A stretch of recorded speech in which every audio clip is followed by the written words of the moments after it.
Good afternoon, ladies and gentlemen, and welcome to the exciting second installment of our new feature this week in Jihad. And as I explained last week, in case you may have missed that classic episode, this is a new service that I am going to provide. I hope it will become a bit more uh, slick and sophisticated as time. As time goes by. But the idea is that people don't read so much, and certainly I've noticed that as somebody who types all day. Um, and so the information is going to come to you on video. And also, if you go to Patreon, I've opened a Patreon account that is designed to ultimately raise money for equipment and for a studio set in a property that used to be a TV studio, and that I hope once will be again. But in any case, in the meantime, I am coming to you this week from the road.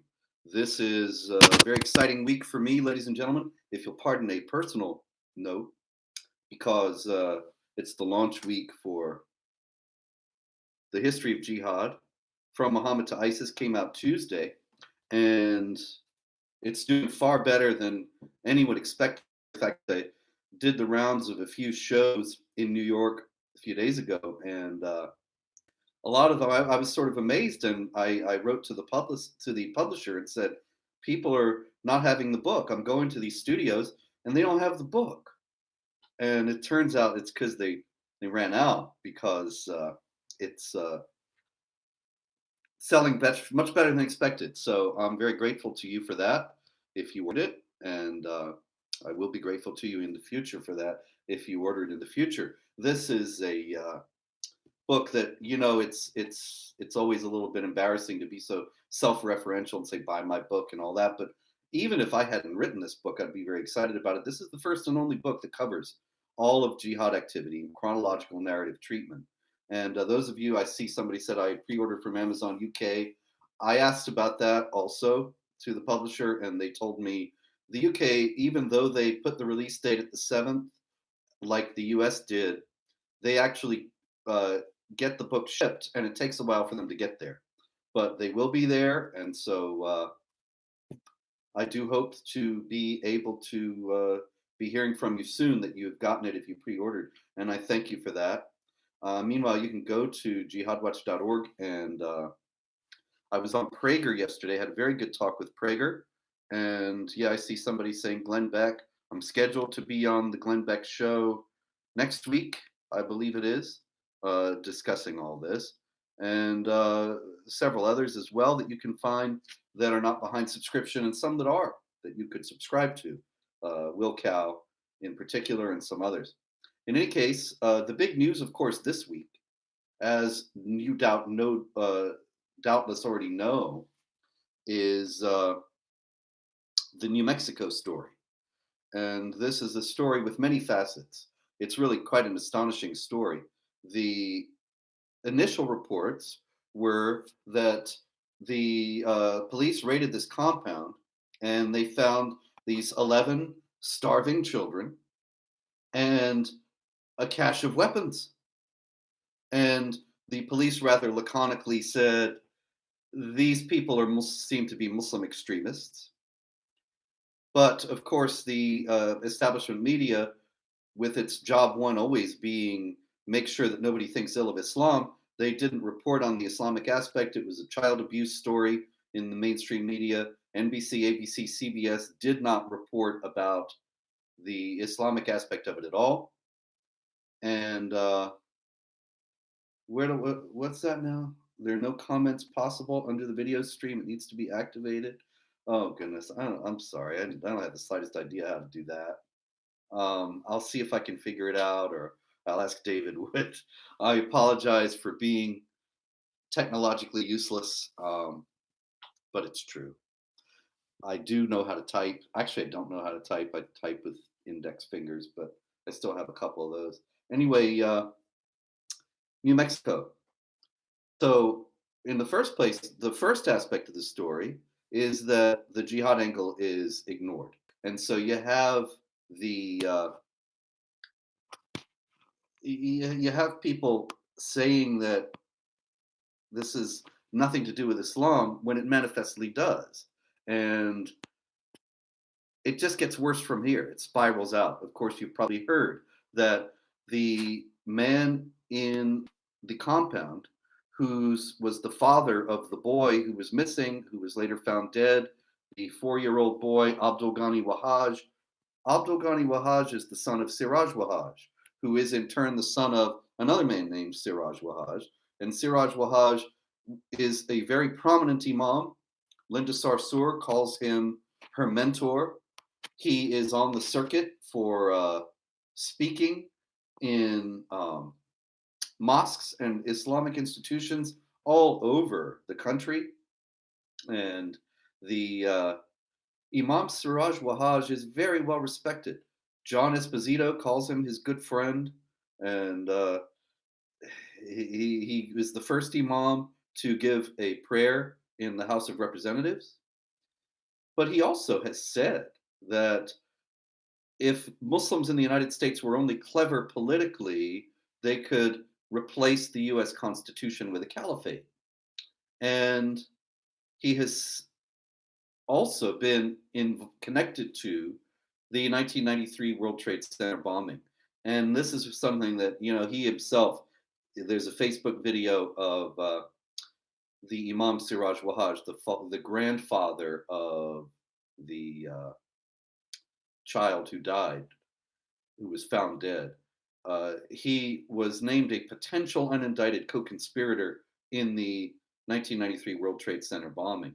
And that's a very ambiguous, it's a very strange title. And he dismisses it in this Facebook video that I posted at Jihad Watch earlier today. And that's reasonable, I think, for him to dismiss it because he wasn't charged with anything. It's interesting to note, I thought was kind of appalled but not surprised. He also says he wasn't investigated.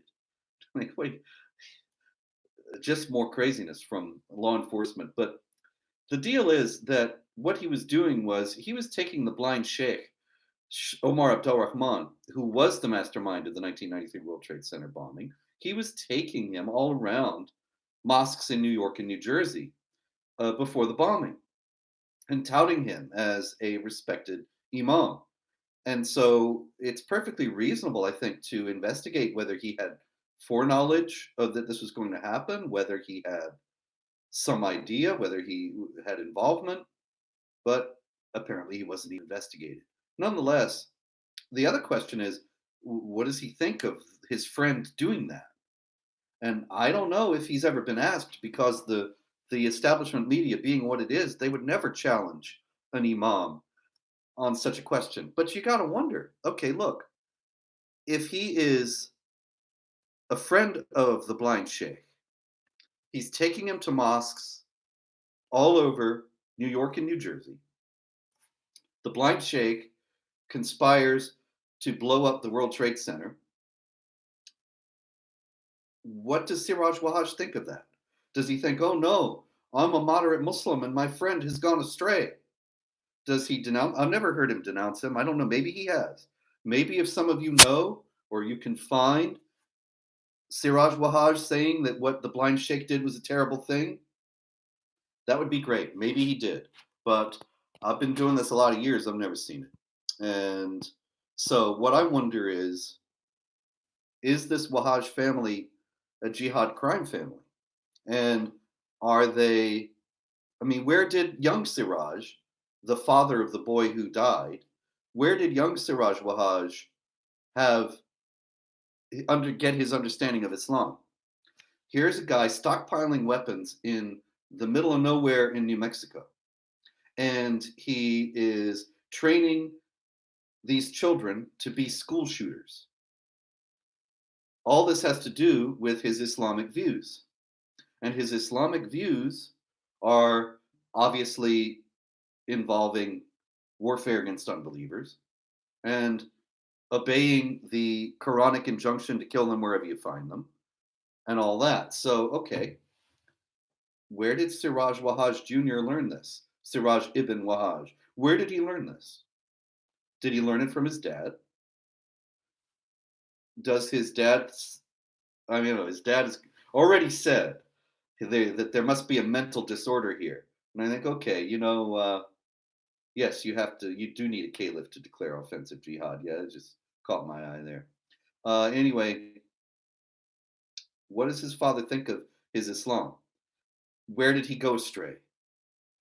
These are the kinds of questions that the establishment media ought to be asking.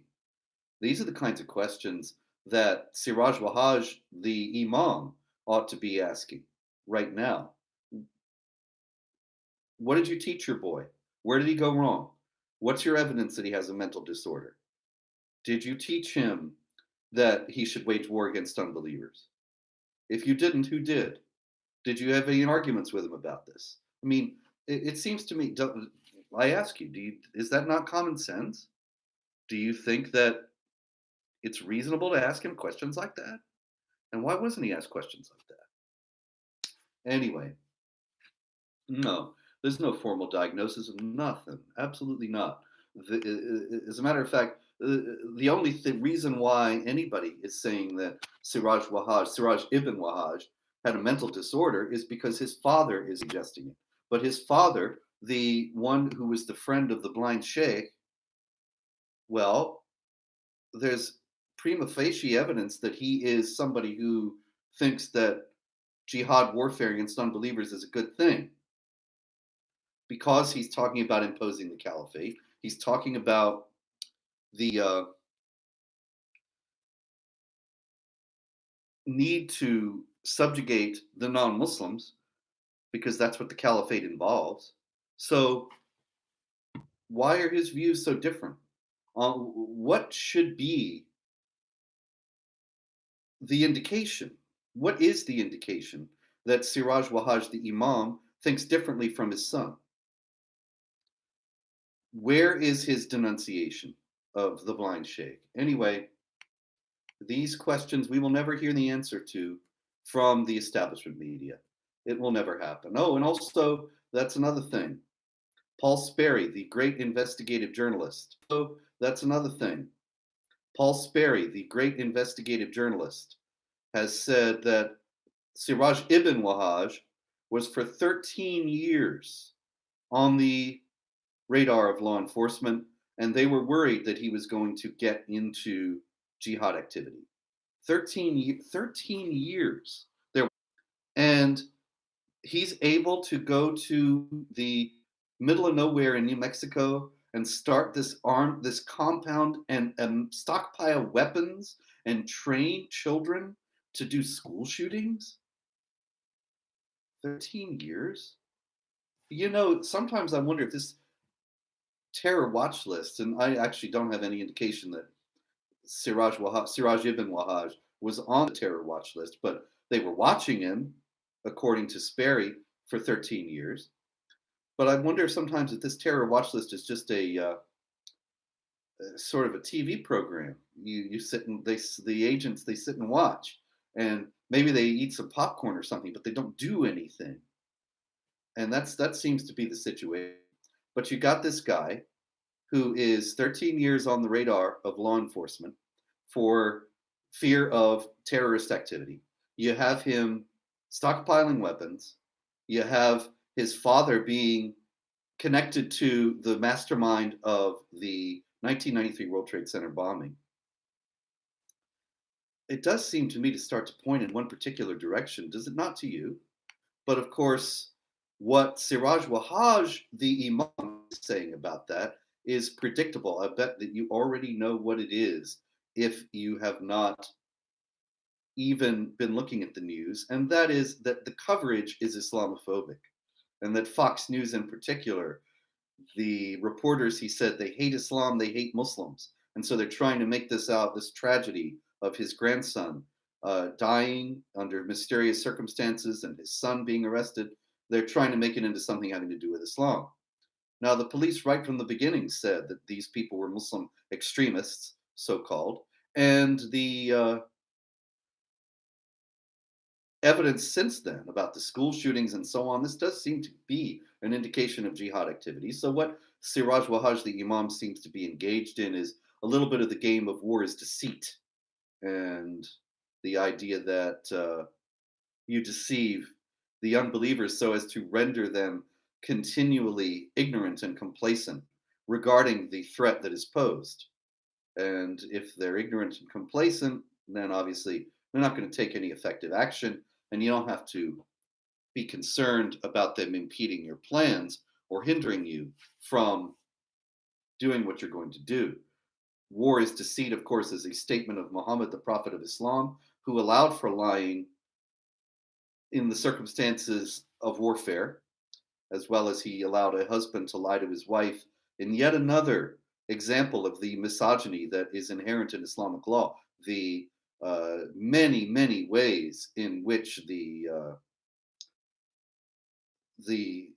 Sharia, it puts women at a disadvantage.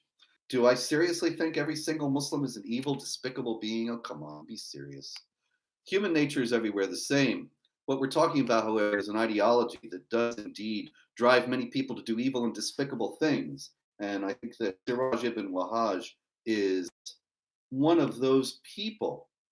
And, he started out like everybody else. And it was what he was taught that drove him ultimately to this compound in New Mexico and the stockpiling of weapons and the planning of a school shooting and starving children and all these things. The directives in the book that he thinks is dictated by that you should kill them wherever you find them, that you should fight to subjugate the directives in the book that he thinks is dictated by that you should kill them wherever you find them, that you should fight to subjugate the people of the book and make them pay the jizya with willing submission, kill themselves. That is self. That is the goal of jihad activity. That is the purpose of jihad, to make is the Quran chapter 8, make it so